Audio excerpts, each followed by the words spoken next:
Hello friends, કેમ છો? સ્વાગત છે તમારું દમુસ કિચનમાં. તો આજે આપણે છે ને લીલી ચોળીનું શાક બનાવવાનું છે. તો મેં છે ને લીલી ચોળી છે એ 400 ગ્રામ લીધી છે અને એમાં એક બટેટું નાખ્યું છે. તો લીલી ચોળીનું શાક કેવી રીતે વઘારવું ને હું આપને બતાવું છું. તો જો આવી લીલી ચોળી મેં ઝીણી ઝીણી સુધારી લીધી છે અને એને સારી રીતે ધોઈ અને કોરી પણ કરી લીધી છે. ત્યારબાદ એક બટેટું લઈ લીધું છે અને આ બટેટું આપણે તેમાં નાખશું છાલ સહિત, કેમ કે હમણાં નવા બટેટા આવે ને તે છાલવાળા ખૂબ મજા આવે. અને પછી આપણે આના મસાલા બધા ઉમેરીશું. મસાલા હંમેશા છે ને હું મસાલિયાના જ ઉમેરું છું. જે બહારના મસાલા આવે છે ને ગરમ મસાલા ને એવું કોઈ પણ જાતનો મસાલો ઉમેરતી નથી.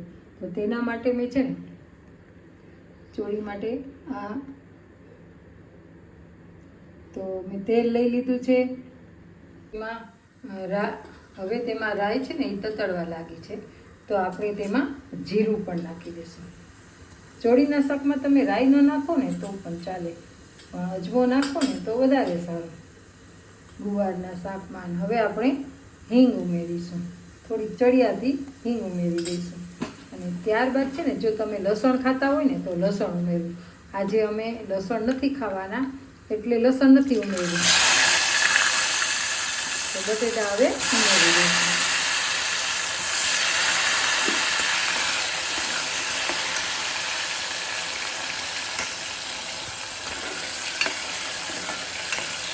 પછી ચોળીનું શાક છે ને એ લસણ હોય ને તો ખૂબ જ સરસ લાગે છે, એટલે લસણની ચટણીવાળું ચોળીનું શાક એકદમ સરસ બને છે.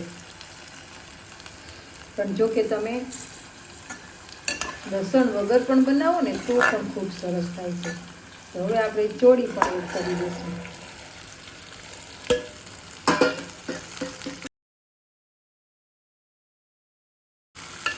ચોળીના શાકમાં હંમેશા એ યાદ રાખવાનું કે આપણે તેલ છે ને એ વધારે પડતું રાખવાનું. એ ચોળી છે ને એ ખૂબ સરસ છે.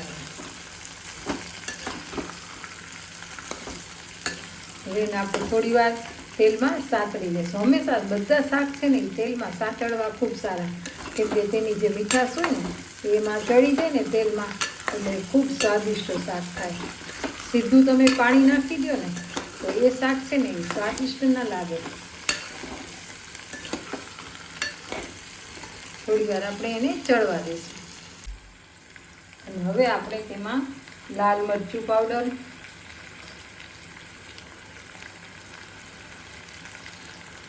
તમે જે પ્રમાણે તીખું ખાતા હોય ને એ પ્રમાણે ઉમેરો. ત્યારબાદ હળદર ઉમેરીશું અને સ્વાદ અનુસાર નમક ઉમેરી દઈશું.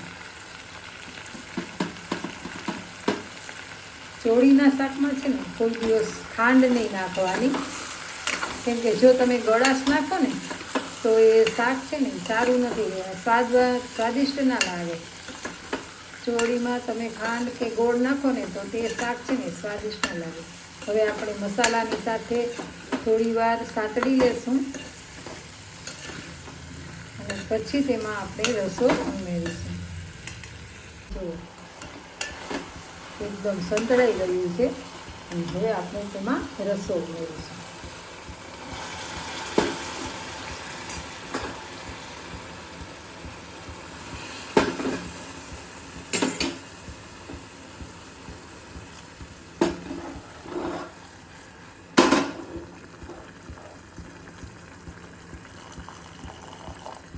બસ આટલો રસો ઉમેરવાનો, જેથી કરી અને બહુ રસો પાણી કે રહે નહીં અને શાક છે ને પરફેક્ટ માપ સાથે થાય. હવે આપણે કુકરનું ઢાંકણ કરી દઈશું બંધ અને 3 સીટી વગાડી લેશું. જો આપણે છે ને ચોળીનું શાક કરી લીધું છે. હવે કુકર ઠંડુ થાય ને એટલે આપણે ખોલીશું. અને ત્યાં સુધીમાં જે આપણે રોટલી કરતા હોય છે, ઘણા પણ રોટલી કરતા હોય છે ને, પણ એની રોટલી છે ને બળી જતી હોય છે, એવું બધું થતું હોય. તો રોટલી કેવી રીતે ચોળવવી ને, તો જો હું તમને કહું, આ રોટલી વણાઈ ગઈ છે, એને આપણે ગેસમાં તાવડી ઉપર નાખી દઈશું. તો આવી રીતના રોટલી લોઢીમાં નાખી દીધી છે. તો કેવી રીતે ચોળવવી ને હું તમને એની ટ્રીક બતાવું છું.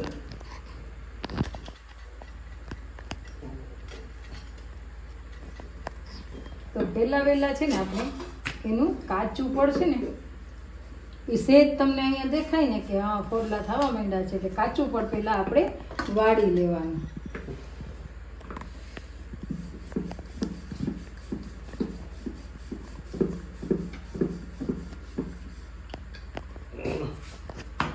કાચું પડ વળી જાય અને જો આવી રીતના એક તમને અડધી પાકેલી દેખાય ને એટલે આપણે તરત જ લોઢીને ઉતારી આવી રીતના અને ગેસ ઉપર રાખી દેવાનું, જેને આવી રીતના ચોળી દેશું. જો ફૂલીને દડા જેવી થઈ ગઈ છે ને, જો રોટલી.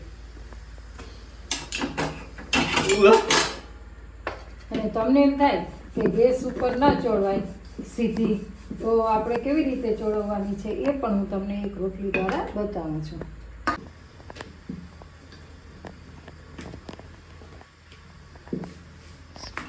તો જુઓ આવી રીતે આપણે ચોળવાઈ જાય થોડી એટલે આપણે કપડાથી દબાવવાની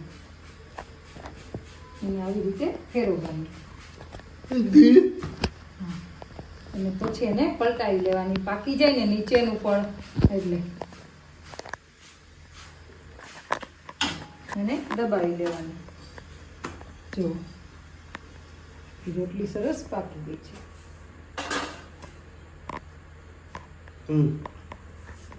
હવે ઘણીવાર તમે આ બે રોટલી આ નીચેની ચોપડો અને ઉપરની ચોપડો ને તો બધાના હાથ ખરાબ થાય નીચેવાળી રોટલી.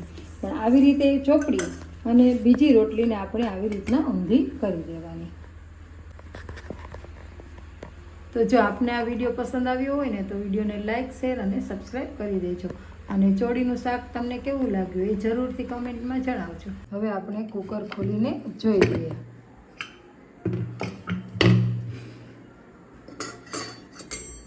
તો જુઓ આપણું શાક એકદમ મસાલાવાળું તૈયાર થઈ ગયું છે ને. એમાં બહુ રસો પણ ના જોઈએ. તો ચાલો આપણે તેને સર્વ કરી લઈએ.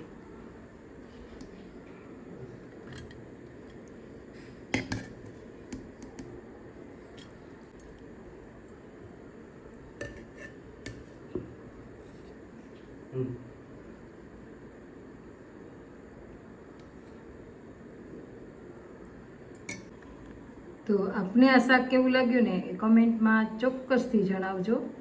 અને તમે પણ એકવાર આવી રીતના બનાવજો, ચોક્કસ તમે ખાતા નહીં ધરાવો અને બે રોટલી તમે વધારે ખાશો.